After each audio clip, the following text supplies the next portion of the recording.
গোপালগঞ্জে জুলাই বিপ্লবের বীর সৈনিকদের উপর নিষিদ্ধ ঘোষিত সংগঠন ছাত্রলীগের হামলার প্রতিবাদে লক্ষ্মীপুরে সড়ক অবরোধ করে 2 ঘন্টা ব্লকেট কর্মসূচি পালন করে ছাত্র জনতা।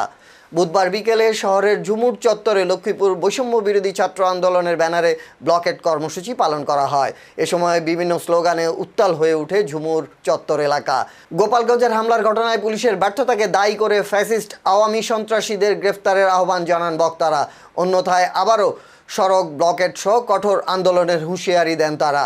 লক্ষ্মীপুর জেলা বৈষম্য বিরোধী ছাত্র আন্দোলনের আহ্বায়ক আরমান হোসেনের সভাপতিত্বে এতে আরও বক্তব্য রাখেন লক্ষ্মীপুর জেলা এনসিপি নেতা আব্দুল হামিদ, বৈষম্য বিরোধী ছাত্র নেতা সাইফুল ইসলাম মুরাদ সহ আরও অনেকে।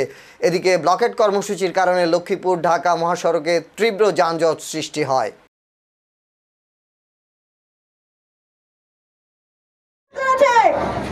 তারা জানে না আমরা আমাদের অধিকার আদায় করতে শিখে গেছি।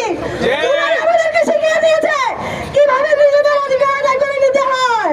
আমরা আমাদের অধিকার আদায় করে নিতে শিখে গেছি। আমরা ঘরে বসে থাকবো না। জুলাই চলবে, জুলাই চলবে। ইনকিলাব, ইনকিলাব। আফনান, কাউসার ওসমান আফনান, আমরা তোমাদের ভুলি নাই।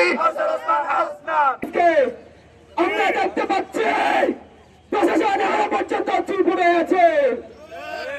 গোপালগঞ্জে স্থানীয় পুলিশের গায়ের উপরে হামলা করছে সন্ত্রাসীরা। গোপালগঞ্জের ইয়ারের গায়ের উপর হামলা করছে। গোপালগঞ্জ আমাদের ভাইদের উপর অজস্র গুলি করতেছে। নারী শিশুদের উপর তারা হামলা করতেছে পশুদের মতো। আমরা স্পষ্ট ভাষায় বলে দিতে চাই, সন্ত্রাসীরা যাই করুক না কেন, বিপ্লবীরা মাঠে আছে, থাকবে ইনশাল্লাহ।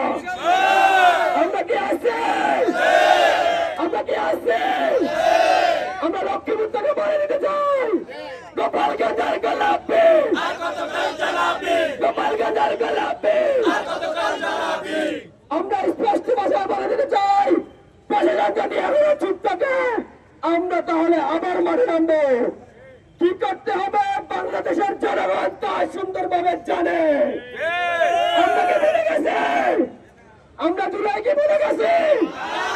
আমরা কি মাঠে আছি? ইনশাআল্লাহ থাকবো। সবাইকে অসংখ্য ধন্যবাদ।